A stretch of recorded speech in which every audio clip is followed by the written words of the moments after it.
Trichy hotel breeze ரெசிடென்சியில் நடைபெறும் பிஆர்சிஐ கருத்தரங்க நிகழ்ச்சியில் Rotarian doctor K Srinivasan அவர்கள் கலந்து கொண்டு சிறப்பிக்கிறார். கரப்பாம்பூச்சி கட்சி பிரதிநிதிகளும் மத்திய அரசு பிரதிநிதிகளும் பேச்சுவார்த்தை நடத்தி வர்றாங்க. இதே வேளையில தான் மத்திய அமைச்சரவை கூட்டம் புதிய மசோதாவுக்கு ஒப்புதல் அளிக்க கூடி வருகிறது. கடுமையான தண்டனைகளை பேப்பர் லீக்கார விவகாரத்தில் கொண்டு வரக்கூடிய மசோதாவும் மத்திய அமைச்சரவை கூட்டத்தில் வைக்கப்பட்டு பேசப்பட்டு அதுக்கான ஒப்புதல் பெறப்பட்டு வருகிறது. இப்போது நம்ம இனியன் ராபர்ட் இணைந்திருக்கிறார், அவர்கிட்ட கேட்கலான்னு நினைக்கிறேன். இனியன், இவங்க கோல் போஸ்ட்டை ஷிஃப்ட் பண்ணிகிட்டே போகிறத நம்ம பார்க்குறோம்.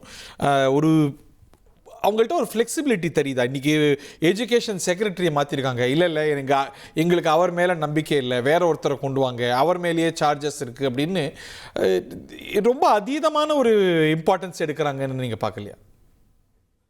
இல்ல சார், அவங்க இந்த போராட்டம் ஆரம்பிச்ச முதல் நாள்ல இருந்து வைக்கிற மூணே கோரிக்கை: தர்மேந்திர பிரதான் ராஜினாமா செய்யணும், பாதிக்கப்பட்ட குடும்பங்களுக்கு 1 கோடி ரூபாய் தரணும், அதே மாதிரி சோனம் அவர்களை விடுவிக்கணும். இந்த 3 கோரிக்கை தான் அவங்களுடைய ஸ்டாண்டர்டான டிமாண்ட்ஸ்.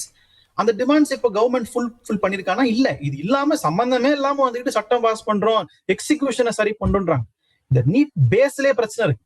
அப்போ அவங்க நிச்சயமா நீங்க அவங்க கேட்கிற கோரிக்கை நீங்க சரி பண்ணாம தள்ளி போட்டுக்கிட்டே இருந்தீங்கன்னா அடுத்தடுத்த கோரிக்கையில வச்சுட்டு தான் இருப்பாங்க.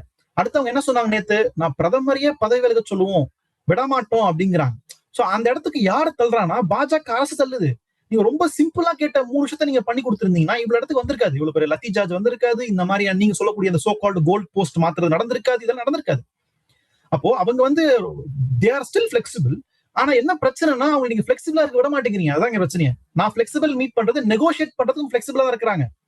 ஆனா அந்த ஃபிளெக்சிபிலிட்டிக்குள்ள நீங்க வராம நீங்க சொல்ற டைரக்ஷன்ல அவங்க கொண்டு போறீங்க. நான் திருப்பி சொல்றேன், இந்த சட்டம், இந்த மசோதா என்பது இதுக்கு தீர்வு கிடையாது.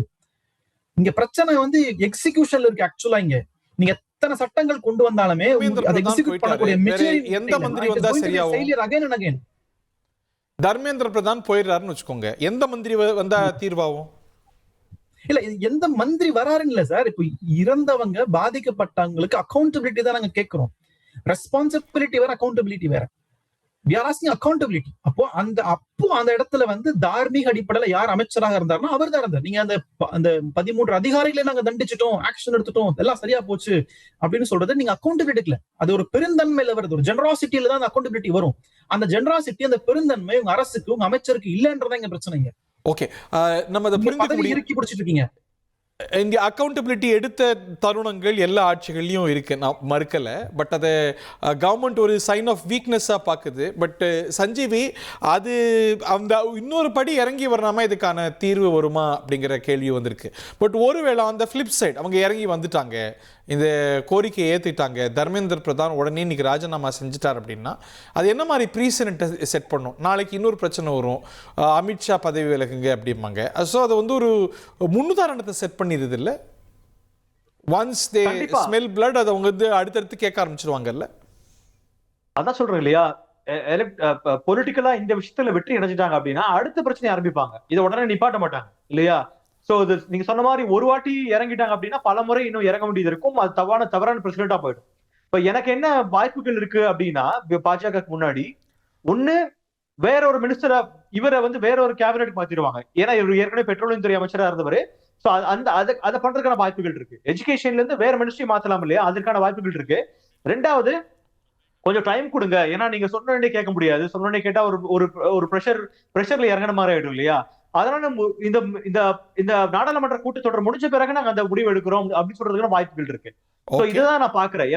ஏன்னா சிஜேபி தொடர்ந்து இந்த டிமாண்ட் வைக்கிறாங்க, they are not going to back down அப்படின்னா பிஜேபி முன்னாடி இந்த 2 ஆப்ஷன் தான் எனக்கு தெரிஞ்சு இருக்கு. வேற ஏதாவது இருக்கலாம், பட் தெரியல. சோ இன்னொரு கேள்வி கேட்டீங்களே, வேற ஒரு அமைச்சர் வருவாரு, என்ன பண்ணுவாரு, வேற யார் இருப்பாங்கன்னு சொல்லிட்டு. சோ அவங்க என்ன எதிர்பார்க்கறாங்க அப்படின்னா, இப்போ நம்ம காங்கிரஸ் ஸ்போக்ஸ் பர்சன் சொன்ன மாதிரி ஏற்கனவே நடந்த தவறுக்கு நீங்க தண்டனை கொடுங்க. நீங்க இதுக்கப்புறம் என்ன பண்ண போறீங்கன்றது அப்புறம் பாத்துக்கலாம். ஏற்கனவே நடந்து முடிஞ்சிருச்சு. இத்தனை பேர் இறந்திருக்காங்க, 21 மாணவர்கள் இறந்திருக்காங்க. என்டிஏல உங்களால சரியா எக்ஸாம் நடத்த முடியல, பேப்பர் லீக் நடந்திருக்கு. சோ மறுபடியும் ரீ எக்ஸாம் வச்சு இத்தனை பேர் அலைய விட்டுருக்கீங்க. சோ நடந்து முடிஞ்ச விஷயத்துக்காக நீங்க அக்கௌண்டபிலிட்டி கொடுங்க. நடக்க போற விஷயத்த அப்புறம் பாத்துக்கலாம்னு சொல்லிட்டு அவங்க சொல்லக்கூடிய விஷயம் இருக்கு. ஓகே, நன்றி சஞ்சீவி. திருச்சி ஹோட்டல் பிரீஸ் ரெசிடென்சியில் நடைபெறும் PRCI கருத்தரங்க நிகழ்ச்சியில் ரொட்டேரியன் டாக்டர் கே. ஸ்ரீனிவாசன் அவர்கள் கலந்து கொண்டு சிறப்பிக்கிறார்.